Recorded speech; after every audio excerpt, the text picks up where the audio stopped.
is. What Rocky shirt you got on today? You got there. Let me see. Oh, nice. Yeah. As a cheapie on, like, you ever heard of a site called Poshmark? I have not. It's like you can sell your clothes and stuff like that on there.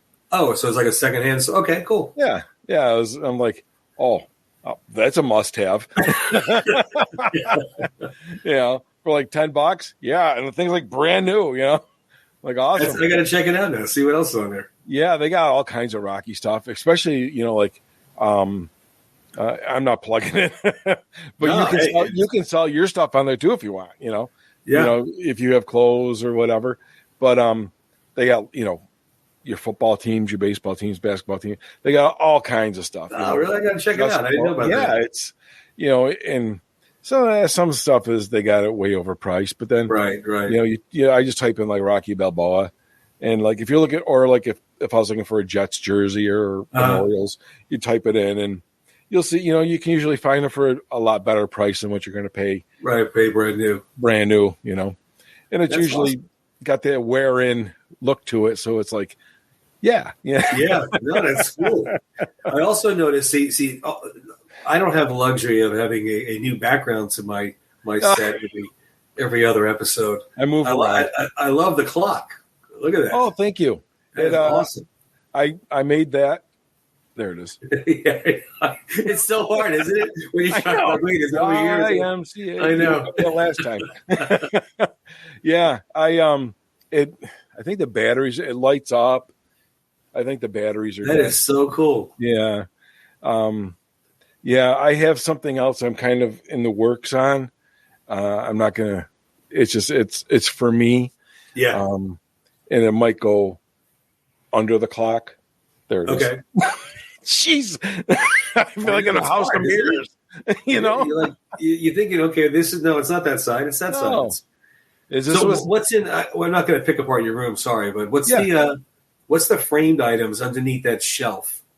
Oh, two black framed items. So this one here. Oh, I got to go this way.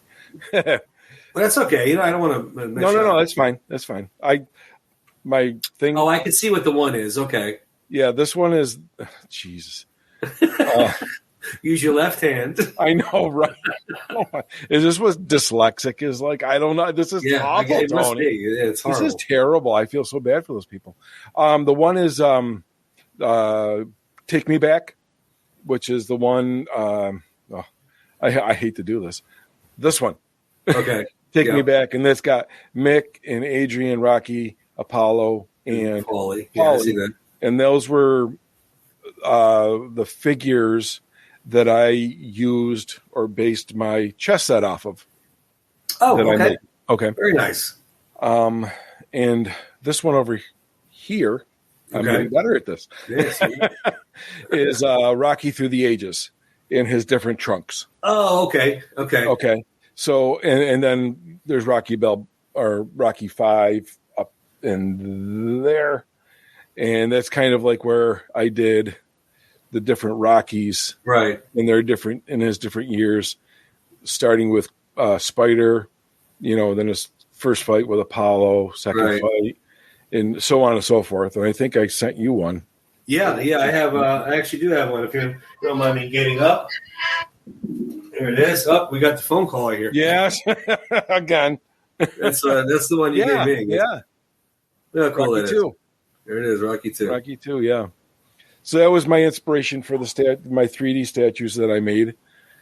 These are so cool. These really are. Yeah, they're I love doing it. I wish I had more time. I'm in the process of working on something right now that's a very big project. I got some inspiration, but it's going to take me a long time to put together. And let me tell you, I think I told you this before. I give props to those people who are out there and they went to school for this stuff or whatnot. Oh, yeah, you did, yeah. They do this for a living. I mean, like my brain, I get through with this and I'm just like, whoosh. I'm so much better with a hammer and nails. Right. But they come out really cool. They're excellent. I think they're great. Thank you. But so I have a question for you. I was watching a comedian the other day. Do you ever hear of Sebastian Maniscalco? I think so. I believe I might follow. Is he kind of like a thin guy with kind of blackish, grayish hair? Yeah, he's thin guy. He's got that Chicago accent. Yeah. I didn't know Italian accent. I did not know that was his name. Yeah. Oh, okay. I was watching him the other night, and he is hysterical. He cracks. He's got that old school humor. Where, he doesn't get all crazy and vulgar or anything, but he's old enough to mention things that you think are funny because you're that age. Right. He's talking about how people used to come over the house. People would stop over the house and be like, "Oh, look who's here!" Now, like if somebody knocks on your door at 7:00 at night, you're freaking out. Shut the lights on. Who's here? Did anybody invite anybody? I do remember some of those skits he was doing. Well, he's got a movie coming out now with Robert De Niro playing his father, and it's supposedly like a realistic, not realistic, but it's based on true things that him and his dad had gone through. So it's supposed to be pretty funny. But it just got me thinking and watching some of the other comedians. Okay, and some of the newer ones, and he's a newer one too, but they just don't have it. They just don't. No. I don't. Look, I'm not against vulgarity. No. Using curse words. It is what it is. If it applies properly, sure, to your joke or to hit that punchline home. Right. But Eddie some Murphy. Of these guys either what's that? Eddie Murphy? Yeah, well, exactly. Red Fox. Eddie Murphy would hit it perfectly. Yeah. Eddie Murphy. If they release that concert now, everybody and their brother would be offended. He'd be canceled and all that other nonsense. Anyway, but the older guys, I know it was a long time ago and it was a different time in the country. Yes. I understand all of that. But even still just being just funny. Like they just don't have it. No. I know it's, I might be the minority to some of these guys. Some of these comedians have a very big following, have big audiences for their shows. Obviously, a lot of people do like them and think they're funny. Right. I'm just one that doesn't. There's another newer one, Nate Bargatze. He's another one. He doesn't curse at all. Oh, no kidding. He is hysterical because he's talking about – he's probably about 10 years younger than us. Okay. Give or take. He's probably 42 or something like that. But he's a good one too. But, yeah, for the most part, like you said, Eddie Murphy, George Carlin. I don't know if this is taboo, whatever. But growing up, I used to have Bill Cosby's record. It was Bill Cosby himself. Yeah, I remember it himself. You remember that record? Yeah, oh yeah. And I used to play that, and I would be in tears. I would be laughing so hard. And it was a record. Yeah. Oh, no, same with me. I mean, we had the records, the albums. You had to put a needle on. You had to listen to them. We had them real low because, George Carlin was cursing and stuff. And Richard Pryor doesn't go 2 words without dropping F-bombs. So it's like you got to listen to it real low. Listen to it. Yeah. And, they just – but I remember Bill Cosby himself. I remember he said he thought his name was Jesus Christ. My name was Jesus Christ. Because every time my father came out the door, Jesus Christ, get in here. And I thought my brother's name was God damn it. God damn it, what are you doing? Yes. That was, oh my God. That one and remember Neanderthal Man? The Neanderthal Man? Or there was a title of one. And then there was the other one where he's like, I had my son and I'm raising him and I'm teaching him to play football and baseball and he's running into trees and he's knocking things over and he goes into college and he makes it to the pros and he gets on TV and the first thing he says, and I spent all this time with my son teaching him how to do all this stuff. He goes, "Hi, Mom." Hi, Mom. It's like, what about me? It's so funny. But yeah, those guys, I mean, like I said, I know it was a different time. So I understand that different stuff, but some of them are just hysterical that you just can't beat. But when you can use your imagination, I just remember sitting there listening to that, and you're using your imagination while he's telling the story, and it's so well done. Yeah, well, that's just it. They're painting the picture so perfectly. Yes. The skits that they have are just they're like a painting, like you said. They're perfectly painted. Yep. They're perfectly laid out. You could see it. You could picture it. You could understand it. But yeah, I remember listening to those guys, and then I remember listening to the gentleman that we are basing almost the whole episode on, the great Robin Williams. I remember listening to one of his. Now, this guy, you want to talk about? When I first heard his stand up, man, I was tired when he was done. I was like, right, he is bouncing around subject to subject. I would have to say, and of course, I'm guessing. I'm just completely speculating. 75% of his show is improv. I mean, yeah, it might even be more. Right. I think he must write on the like 4 topics, and that's it. He just goes from there. He is all over the place, and man, is he hysterical. We were watching, and we'll talk about it, but we were watching, what the heck's, wow. The movie? Yeah. Robin Williams movie? Yeah. Good Morning Vietnam. Oh, Good Morning Vietnam. Well, there you go. Might as well just show that there. There he is. Yeah. And he was nominated for an Oscar for that. I put the words up on the TV. The words can't keep up with him. Yeah. He can't. Even in his films, he was improving. Even in his films, I mean, well, first of all, he became a household name. I mean, everybody that's our age would know. Yes. Mork and Mindy. And Mork, who's Robin Williams, is an alien. But remember now, that was a guest spot on the Happy Days show. The thumb? And then, the finger. That was a guest spot on Happy Days. And then everybody liked Mork so much he got his own show. And then, of course, Robin Williams became a household name. But in his stand-up and in his comedy, in his films, he just buckle up and enjoy the ride. I mean, that's all you can really do. You're not going to contain him, and you're not. You'd be lucky if you keep up with him. But yeah, that Good Morning Vietnam, he was nominated for Best Actor for that film. Yeah, and there's a ton of improv lines in that film. Oh, you could tell when he was, good morning, and he would just go, and like, whoa, that's it. That's it. You said, strap yourself in. You're going for a ride. That's it. You're going for the ride. Buckle up. That was like with Aladdin when he did the voice for the genie. Where almost everything he did was improv. I mean, he was just really. He was given a script, of course, but it was all. And this was back when Disney wasn't like it is now, and a little different then. So he was going on, and I don't know this for a fact, but he added a lot of. I think he was the first to add a lot of adult humor that went over the kids' heads in that improv from Genie. I wouldn't doubt it for a minute. I remember he did. Being a Mets fan, of course, watching the Mets games, and somehow, some way, Billy Crystal and him got into the announcer booth of a Met game. And from what I read about this story, and I'm sure it's true, or what, Robin Williams had never been to a baseball game before that day. Oh, no kidding. And so he doesn't really even know much about baseball. But when he got up into the booth with Billy Crystal, it just showtime. And he was sitting in the booth like 20 minutes, and foul ball came flying up into the booth. And, he's going off. They're bombing on us. They're bombing. He's doing his whole shtick. He was pretending he was a Russian immigrant player, and he just was. And Billy's feeding off of his improv. Oh my God! The announcers themselves were like practically pushed out of the way. They were just like, we're taking over the game.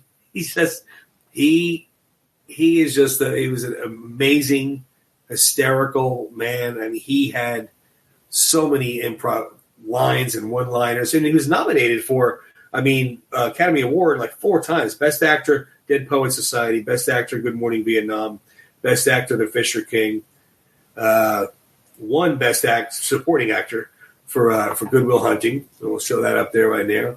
Great, and that's obviously a lot more of a serious role. Yep.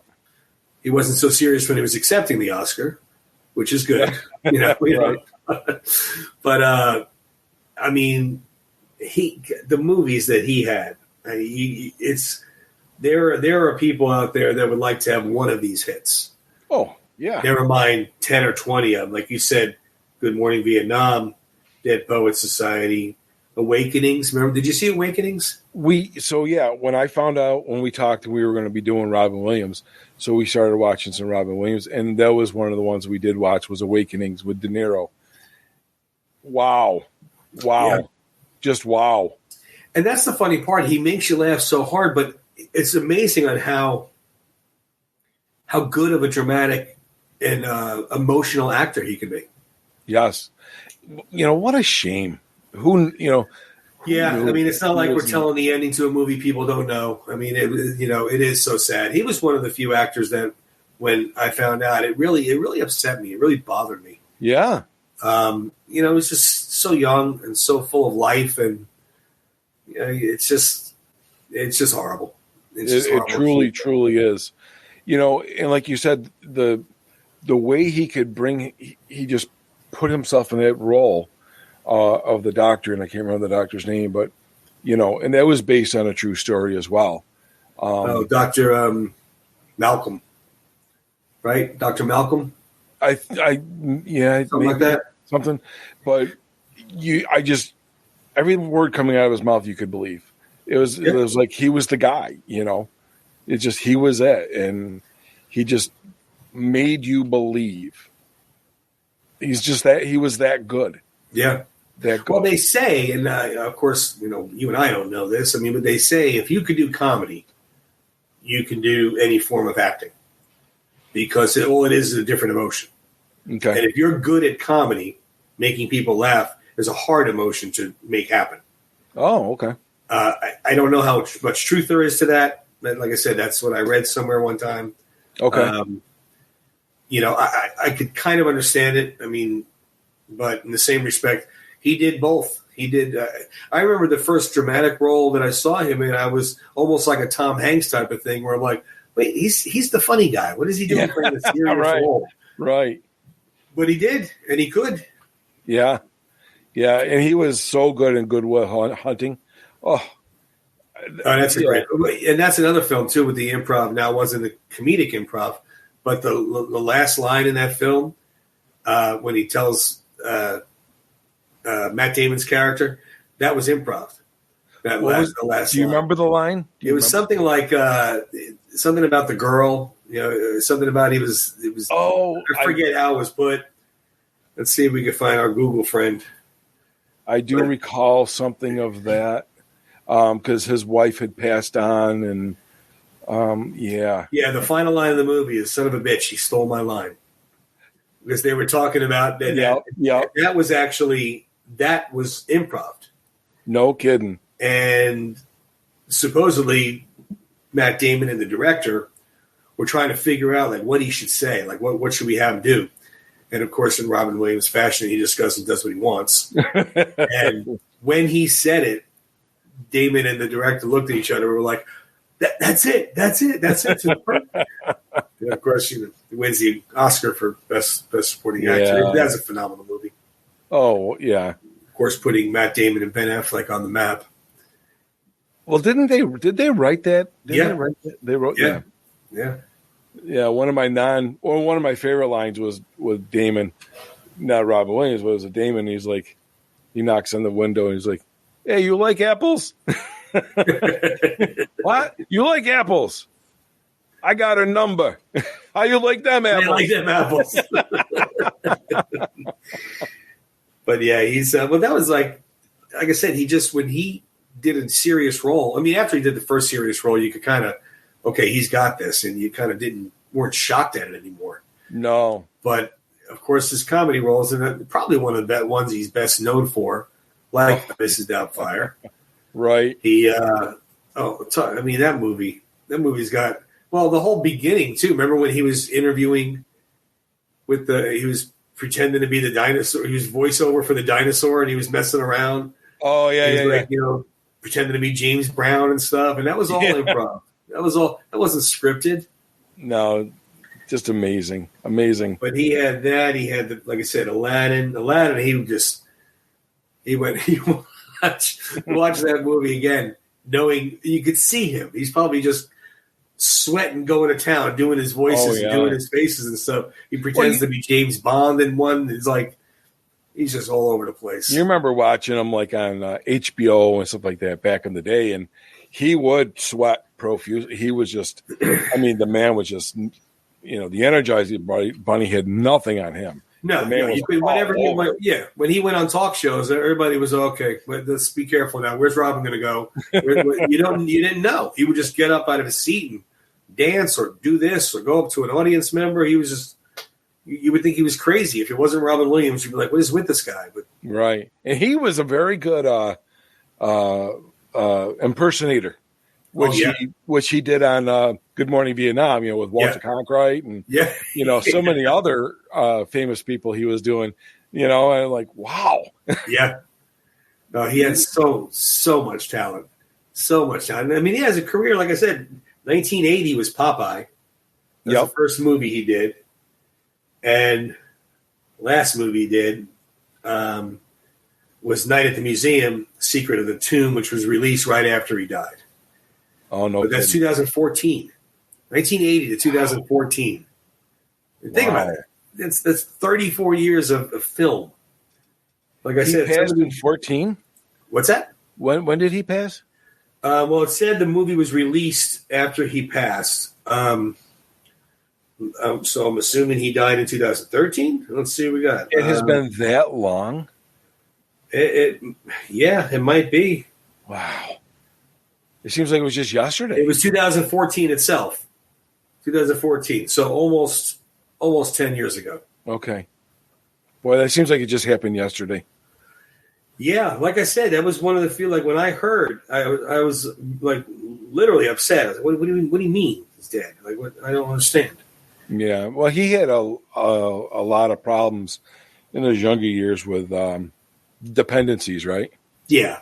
He had rehab and a couple of stints at drug or alcohol. I think it was more drug than alcohol, if I remember correctly. It's sad. You see this person who's making everybody laugh, and you automatically think, they're making millions of dollars a movie. How could they be? Yeah, they got the world by the cojones, right? Right. Meanwhile, he's inside. I mean, he's battling some demons that we don't know about. Right. And it is sad. But he went into rehab a couple times, if I remember correctly. Yeah, I believe so. He definitely went through, the 80s with some cocaine problems and whatnot. And I don't know how bad it escalated, but. Well, I remember hearing a lot with Mork and Mindy. A lot of times he was just out of control on Mork and Mindy. I don't mean to laugh at that because it's not funny if it was a drug related reason, but I do remember seeing the show where, Mork and Mindy came out. I was probably 12. Right. So I'm just laughing my butt off at this guy. Meanwhile, you know what's going on, and later where you're like, oh my god, he was all coked up. No wonder why it's like. Right. It's kind of like that one. What the heck? Puff, the Sigmund. Oh, yeah, I know what you mean. You know what I'm talking about. Puff and stuff. Yeah. There was all like an LSD dream that was put to a children's show. I mean, woo. Oh, man. A Saturday morning cartoon. Right? He had. Didn't Robin Williams, didn't he do, he did a couple of cartoons, didn't he?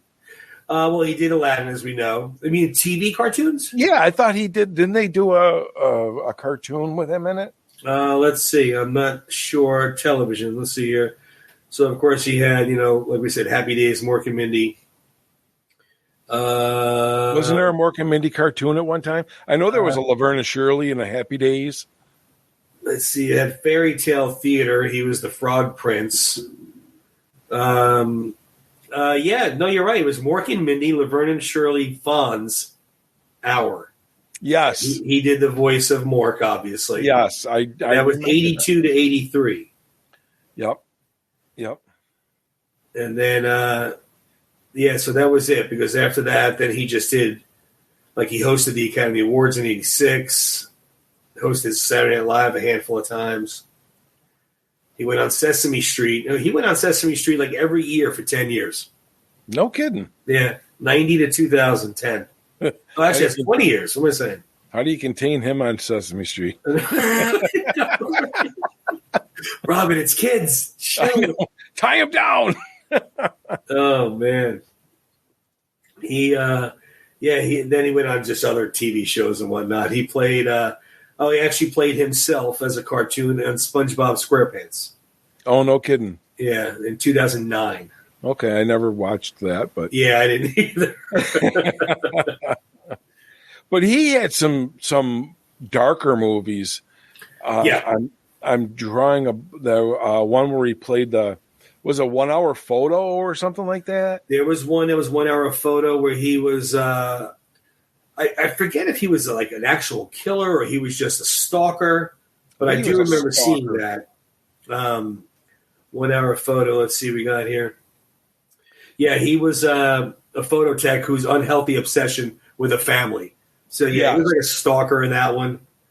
That was dark. The Insomnia movie with Al Pacino. I don't know if you ever saw that. That was a dark one too.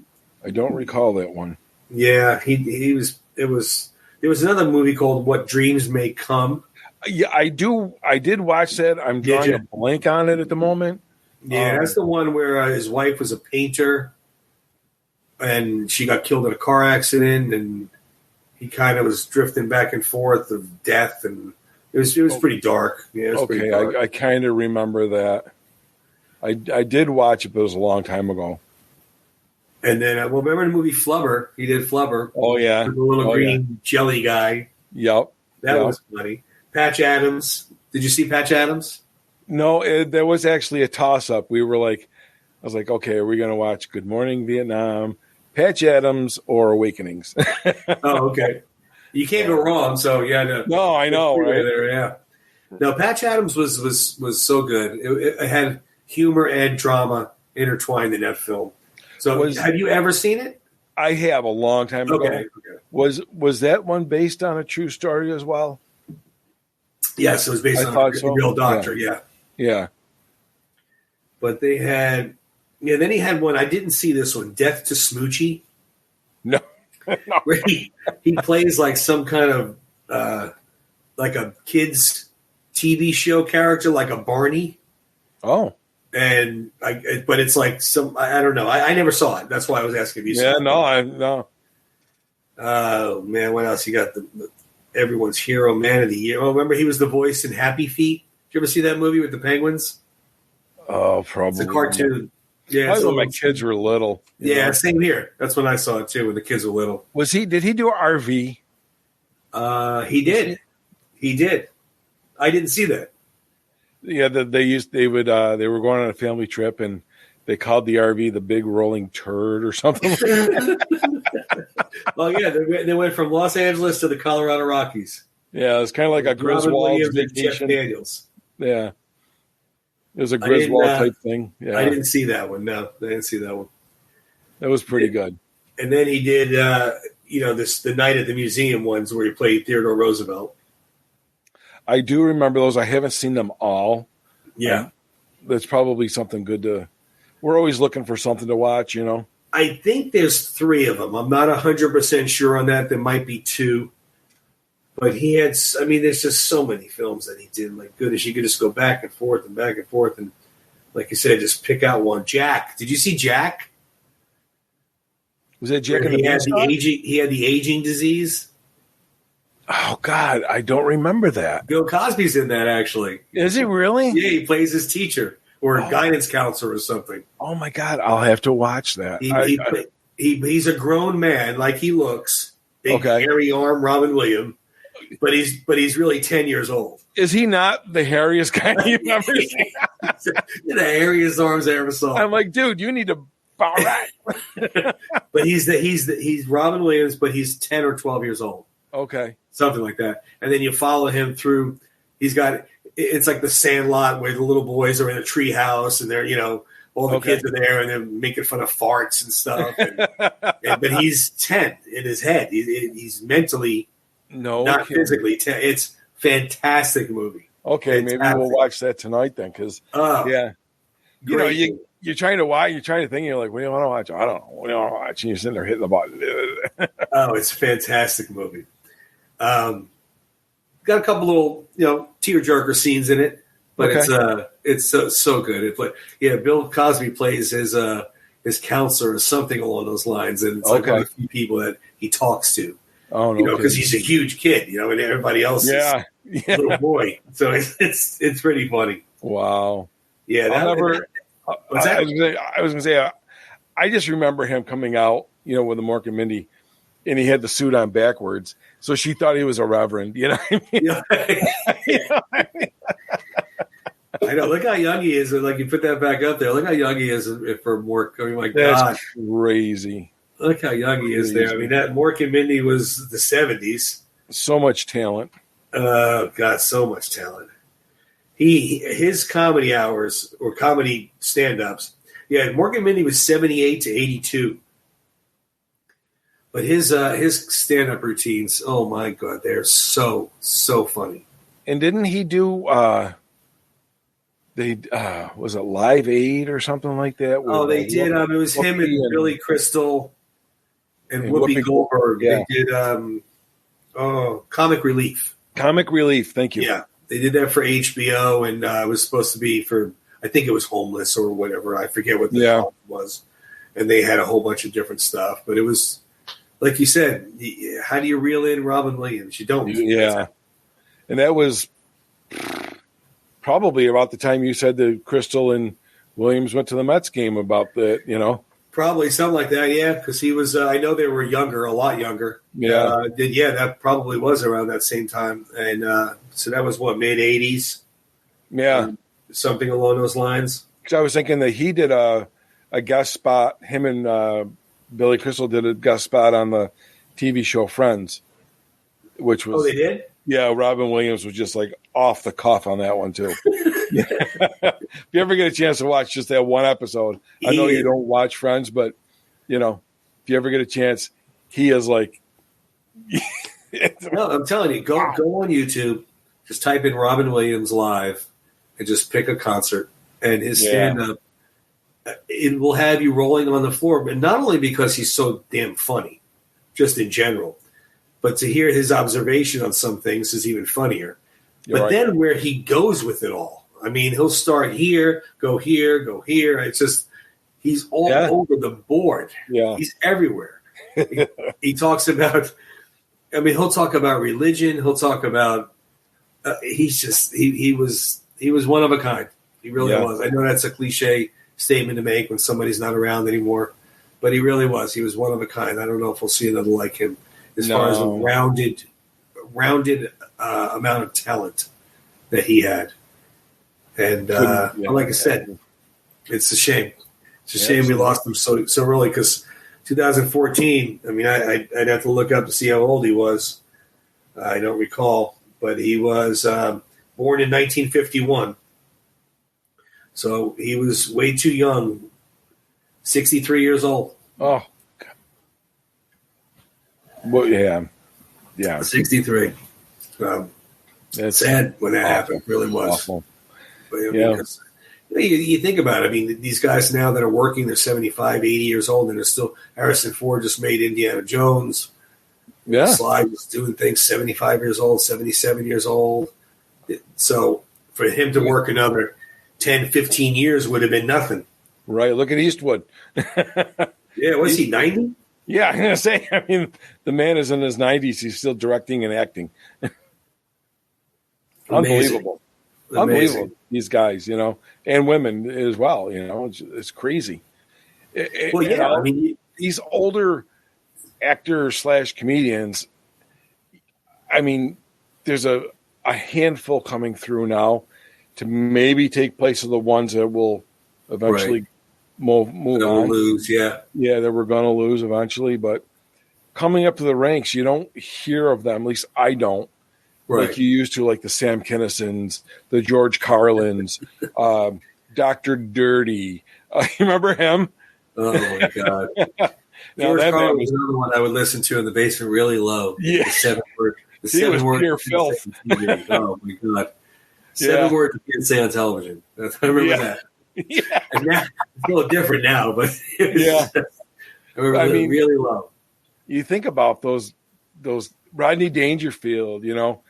Those are household names that come to mind. You say it. I mean, and you get your Eddie Murphys and Dan Aykroyd's, Bill Murray. Most of the alumni from Saturday Night Live from the day. Back in the day, yeah, that's when Saturday Night Live was actually funny and not political. It was different then. It was, yeah. I mean, I stopped watching it after Eddie Murphy. That was right around the time I stopped watching it. Was the Eddie Murphy cast? Joe Piscopo was with him in that cast. So that was around the time I stopped. And then after that was the David Spade, Farley, Chris Farley. Rock era. Yeah. And then I dropped off. I have no clue after that who it was. Right. John Candy, another one gone too soon. Yeah. Oh, yeah. He was young too. Like you say, you see these guys that they're funny. They're always making people laugh, but you just never really know what's going on inside or behind closed doors, and that's the sad part. Or unless you find out too late. John Belushi, he was part of that. Yeah. I mean, but he was just out of control. Drugs. I mean, it was just completely out of control. But his brother, you ever watched Jim Belushi? Oh yeah, he had a bunch of good movies. According to Jim, Well, I never saw the shows, the TV shows. Oh, I've seen his movies, but watch the TV show. You'll laugh your butt off. I watch him almost every. I'll catch him in the evening. But yeah, K-9. He was in K-9. He did K-9. Yeah, K-9. Remember he was in. Wasn't he in the one with Arnold Schwarzenegger? Didn't he do one with Arnold? Oh, I don't. I remember correctly. Now let me see here. I'm drawing a blank on that one. I might be wrong. If you're drawing a blank, I'm probably wrong. Jim. No, Red Heat.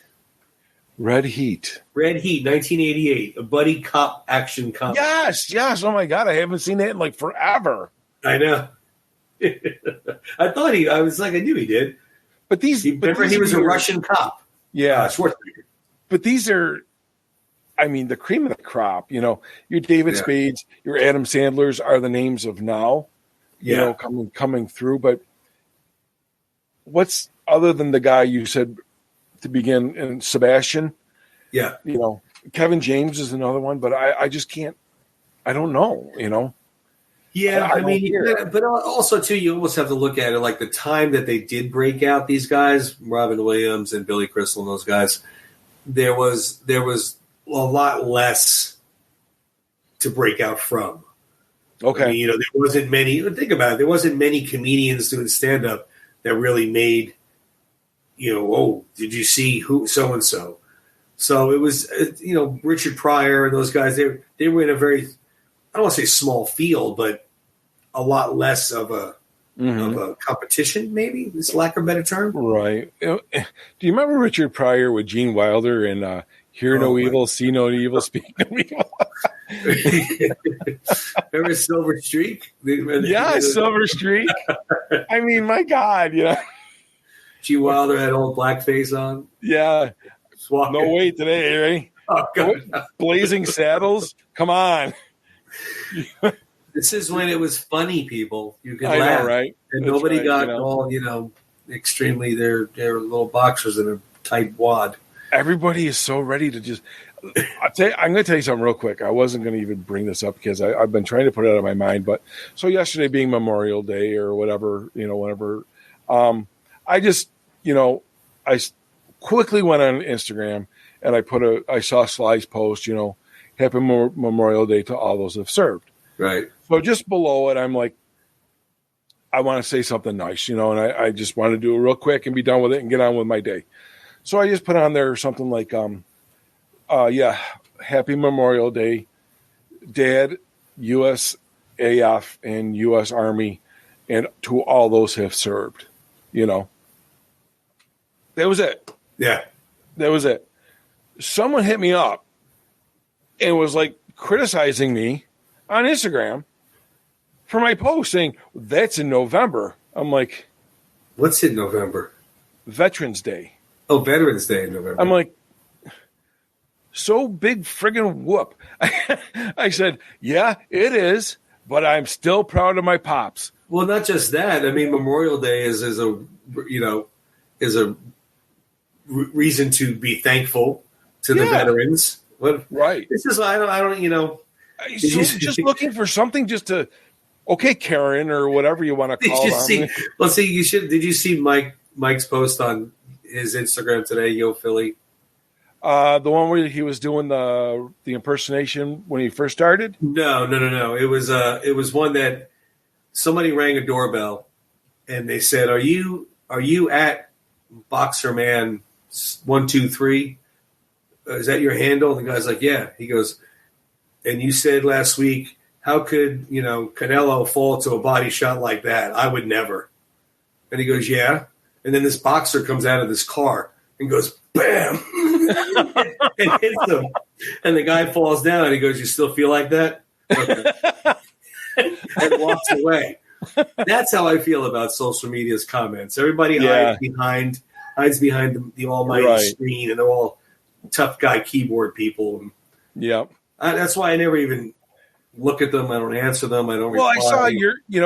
I saw our round 14 post you put up there for Memorial Day. And I might have done it on our round 14. I might have done it on slides. I don't remember. Right. But it was just something simple. Like, I just wanted to put the Happy Memorial Day to all those who have served.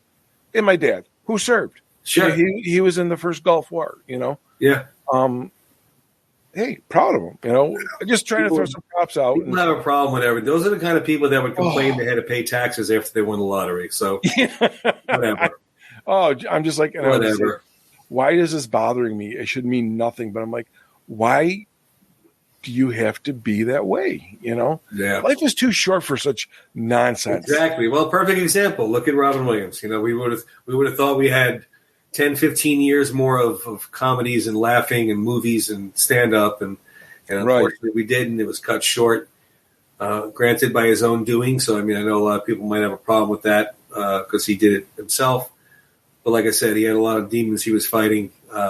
Depression's no joke. So somebody's in that black hole. You just never know where it's going to lead them. And he obviously had every reason in the world to be happy and live life. He had beautiful family. He had money. He had success. He had everything, but it didn't matter. Tony, was he married? I don't know this. I don't know what wife it was. I don't know if it was the mother of his children or if it was like a second or third marriage. But he was married, and his daughter looks just like him. Oh, no kidding. Yeah, it looks just like him. She inherited everything. Her name is Zelda. She gets all of his stuff, and she's, trying to work on his name and be a philanthropist, for his name. Okay. So, and I think he had 2 or 3 boys, if I remember correctly. Oh, no kidding. But you know what? We could always pop in a movie, pop on a YouTube concert, and remember the good times with him, and remember how much he made us laugh and how many people he made smile. And I hope he knows that he was dearly, dearly missed. And dearly loved and dearly missed. And you were just speaking about, the if you know somebody like that with depression, whatever, doesn't, if I recall correctly, Stacy, doesn't she have or had a website or an Instagram page to do with men's health? I believe so, and I'm sorry if I don't have it or know of it to put up there so people can. Right. I wish if I thought of that earlier, if I knew we were going to go in this direction, I would have. Yeah, that's the thing. We never know where we're going to go. So that's the little bit of the crazy part. Tony, I'm rounding third, heading to center. Exactly. We don't really know sometimes. We never know. I'm going for a hot dog. It's not at her. It's not at her site. I wish I knew what it was too, and I'm sorry. We'll have to look it up and ask her. And we could put it up on our next. Well, Stacy, if you watch, throw it in there so we can plug it. Yeah. If you are watching tonight, put it down there in the comments, and we could pop it up there. I know it's not Had Me at Yo. No, it's not that one. It was a different one. I forget what. I completely forget what it's called, but I do know what you're talking about. And yes, you did. Yeah. So, but yeah, if you have those things, you just sometimes don't even know, and that's the crazy part about it. It comes out of nowhere. Comes out of left field. For all we know, he had a great dinner, went upstairs, said goodnight, and that was it. but yeah, he definitely made a lot of people laugh, and he will continue to make a lot of people laugh. Oh yeah, forever, because those films and concerts, they're not going anywhere. So that's right. They'll be around for a long time. That's the good thing. Well, as always, the time flies by when we're doing these shows. I was worried this episode wasn't going to make it. We get flapping our gums. I know. That's the thing. We'll start here. Like you said, rounding third. Heading to center. Hey, where's Tony? Oh, he's up in the stands. He's getting a beer. Yeah. We should do the Who's on First routine next time. I know, right? That's us. Good stuff, my friend. Good stuff. But you got it, brother. We won't. And just so everybody knows, I know we talked about doing the Rocky cast of the rest of the Rocky saga, like Duke and those guys. We are still going to do that. We kind of wanted to dabble into a little non-Rocky episodes here and see where that leads us. So, but they are coming. I don't want you guys to think we left you hanging like you only talked about, some people. But they will be coming. I promise you that. Yeah, Rocky's all righty, my friend. Right here in our heart. Rocky's always right here. Oh, yeah. That's why every single episode we talk about him at least once. So, yeah. All righty, my friend. I will talk to you next week. Another good one. All righty. I'll see you. Appreciate it.